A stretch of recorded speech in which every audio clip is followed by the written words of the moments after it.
আলহামদুলিল্লাহ আজকে আমার নতুন বাসাটা পরিষ্কার করে একদম ডিপ ক্লিন করে রেখে চলে আসলাম।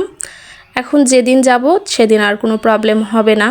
পরিষ্কার জায়গায় মালপত্র উঠিয়ে ইনশাল্লাহ সেট হয়ে যেতে পারবো। হ্যালো এভরিওয়ান, আসসালামু আলাইকুম, welcome back to my new another blog. মাসপি জলডান ব্লগ থেকে মাসপি মম বলতেছি। কি অবস্থা সবার, কেমন আছেন সবাই? আই হোপ যে যেখানে আছেন ভালো আছেন, সুস্থ আছেন। ব্লগটা শুরু করেছি আজকে নতুন বাসা থেকে। আমি যে নতুন বাসাটায় উঠবো সেই বাসাটা পরিষ্কার করার জন্য বলে এসেছিলাম। তো সেই বাসাটা পরিষ্কার করেছি কিনা সেটা দেখার উদ্দেশ্যে আজকে আসলে গিয়েছিলাম। তো গিয়ে দেখি যে একদম সব কিছু পরিষ্কার করেছে। তো এই বাসাটায় আসলে 3টা বেডরুম আছে, একটা ড্রয়িং প্লাস ডাইনিং রুম, মানে দুইটা একসাথে আছে।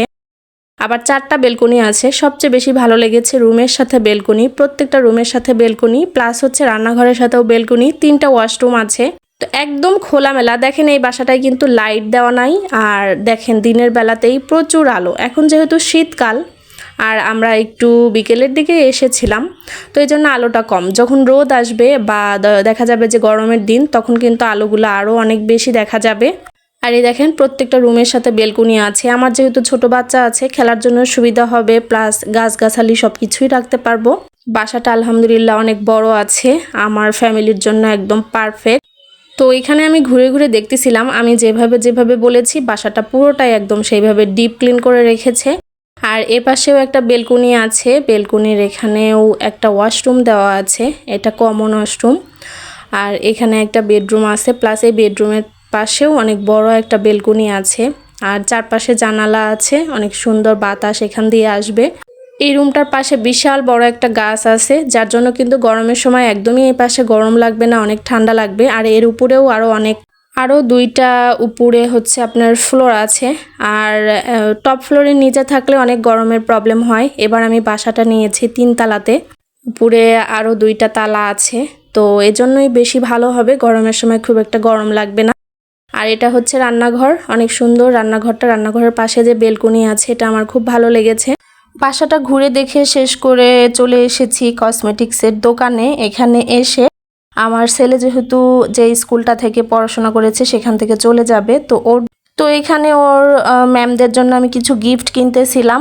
গিফট কেনা শেষ হয়ে গেলে আমরা একটু প্ল্যাটফর্ম দিয়ে হাঁটাহাঁটি করছি। হাঁটাহাঁটি করে গরম গরম পিঠা খেয়ে তারপরে বাসায় যাব, আর কিছু ভাজা পোড়া কিনে নিয়ে যাব। বাইরে আসলেই আমি কিন্তু প্রচুর পরিমাণে ভাজা পোড়া খাই, একদম গরম গরম কিনে নিয়ে বাসায় চলে যাই, বা অনেক সময় দেখা যায় এখানে দাঁড়িয়ে থেকেও খাই। আর আমার ভাজা পোড়া খেতে বরাবরই খুব ভালো লাগে। আমার হাজবেন্ড কিন্তু খুব একটা পছন্দ করে না। তো এখানে ছেলে হাঁটাহাঁটি করতেছিল, আমরাও একটু হাঁটাহাঁটি করে তারপরে এখান থেকে কিছু পিঠা খেয়ে বাসায় চলে যাব।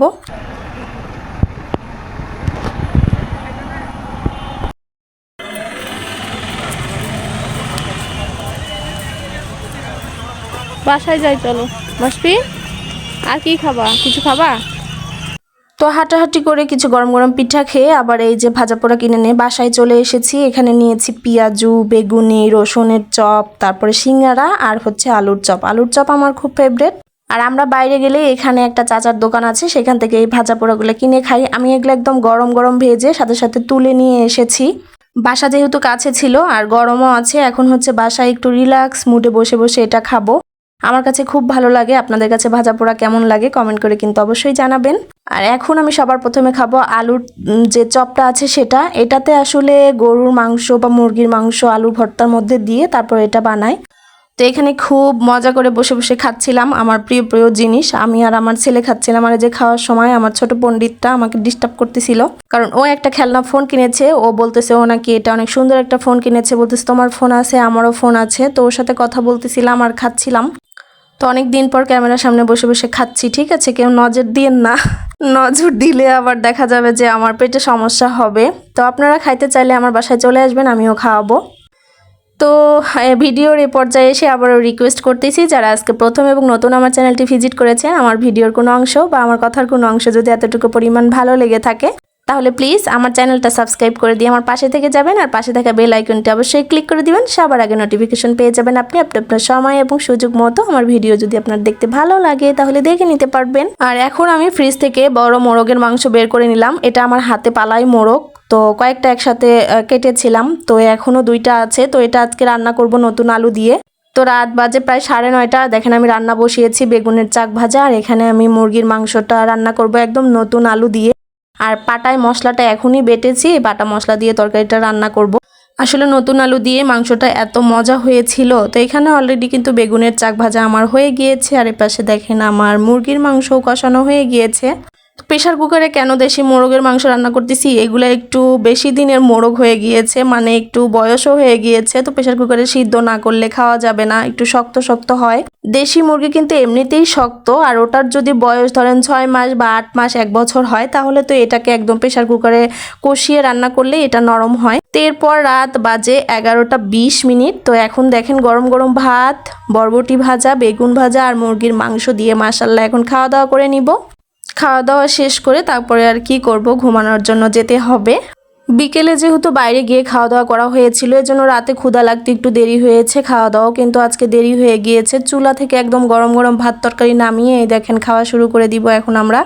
ছেলের জন্য বেড়ে নিচ্ছি বরবটি ভাজা। ও বরবটি ভাজা আর চাক ভাজা দিয়ে মাশাআল্লাহ অনেক সুন্দর করে ভাত খেয়েছে আমার ছেলের, তো এগুলো পছন্দের খাবার। পুরো বাসাটা এলোমেলো, তার মধ্যে সুন্দর করে গুছিয়ে খাওয়া আসলে এই মুহূর্তে সম্ভব না। তো যেখানে ইচ্ছা সেখানে বসে এখন খাওয়া দাওয়া কমপ্লিট করতে হচ্ছে। এটা ছিল নেক্সট ডে সকালবেলা। গুড মর্নিং সবাইকে। তো পরের দিন সকালবেলা আমি ওই যে গতকাল রাতে মুরগির মাংস রান্না করেছিলাম সেটা আছে, আর আজকে হচ্ছে চাউলের আটা রুটিটা বানিয়ে নিব। দেশি মুরগির সাথে এই রুটিটা খুব ভালো লাগে, আমরা যে বলি গোস্ত রুটি, তো গোস্ত রুটিটা আসলে খুব ভালো লাগে। তো এখানে অনেকগুলো রুটি বানিয়ে নিয়েছি। মাসপির পাপা খেয়ে অফিসে যাবে, আর আমাদের তো এখন কোনো কাজ নাই, বাসায় বসে বসেই আমরা সময় কাটাবো। যেহেতু ছুটিতে আছি তাই এখন রিল্যাক্সে আছি। তো আস্তে আস্তে রুটিগুলা ভেজে নিব, এরপর সকালের খাওয়া দাওয়া করব। তো অলরেডি কিন্তু আস্তে আস্তে রুটিগুলা ভাজা হয়ে যাচ্ছে, আমি এখন রুটিগুলা তুলে নিব। আর এই পর্যায়ে এসে সবার কাছে রিকোয়েস্ট করব, যারা যারা আমার ভিডিও দেখবেন অবশ্যই ফুল ভিডিও দেখবেন, কেউ টেনে দেখবেন না। কারণ আমি যদি 10 জনের ভিডিও দেখি দিনের মধ্যে, তো সেখানে ফুল ভিডিও দেখি, প্লাস যাদের অ্যাড হয় অ্যাড সহ দেখি। কারণ আমি জানি সবাই অনেক কষ্ট করে এখানে কাজ করে। তো আমিও দিনের ভিতর খুব একটা বেশি সময় কারো ভিডিও দেখার সময় পাই না, তবে যাদেরটা দেখি দেরি হলেও আমি ফুল ভিডিও ওয়াচ করি। তো এখানে গরম গরম মুরগির মাংস বেড়ে নিয়েছি, আর এই যে রুটি, এখন বসে বসে সকালের নাস্তাটা করে নিব। বেশ কিছুদিন হলো ব্যস্ততার জন্য, সংসারের এই যে টুকিটাকি জিনিসপত্র গুছানোর জন্য না নিজের চেহারার দিকে নজরই দেওয়া হচ্ছে না। তো আজকে ঠিক করেছি আমি বাসায় বসে সুন্দর একটা ফেসিয়াল করে নিব। তো এখানে আমি সবার প্রথমে ফেস মাস্কটা লাগিয়ে নিচ্ছি। এটা শুকোলে এটাকে টেনে তুলে তারপরে আমি হচ্ছে অন্য ধরনের আর একটা ফেস প্যাক বানিয়েছি। এটা একটা সিক্রেট ফেস প্যাক। যদি কেউ এভাবে বানাতে চাও, আমার কাছে যদি এই ফেস প্যাকের রেসিপিটা চাও, তাহলে কিন্তু 100 কমেন্ট করতে হবে। যদি 100 জন কমেন্ট করো তাহলে আমি এই ফেস প্যাকটার মানে রেসিপিটা দিব। এটা কিন্তু একদম গোপন একটা মানে রেসিপি ফেস প্যাকের। এটা দিলে একদম মুখের চামড়া তেলতেলে হয়, সফট হয়। তো আমি হচ্ছে বাসায় বানিয়ে এরকম করে ইউজ করি, টার্লারে যাই না, কারণ পার্লারের জিনিসে অনেক কেমিক্যাল থাকে, আমি কখনো কেমিক্যাল ইউজ করি না, যার জন্য এখন পর্যন্ত আলহামদুলিল্লাহ আমার ত্বক অনেক ভালো আছে। তো এটা শুকিয়ে গেলে একদম এটাকে সুন্দর করে পরিষ্কার করে তারপরে শাওয়ার নিয়ে নিব। তো আজকের মতো বিদায় নিয়ে নিচ্ছি, দেখা হয়ে যাবে নেক্সট ভিডিওতে। ততক্ষণ পর্যন্ত সবাই ভালো থাকবে, সুস্থ থাকবে, আমার জন্য দোয়া রাখবে। আল্লাহ হাফেজ সবাইকে, আসসালামু আলাইকুম।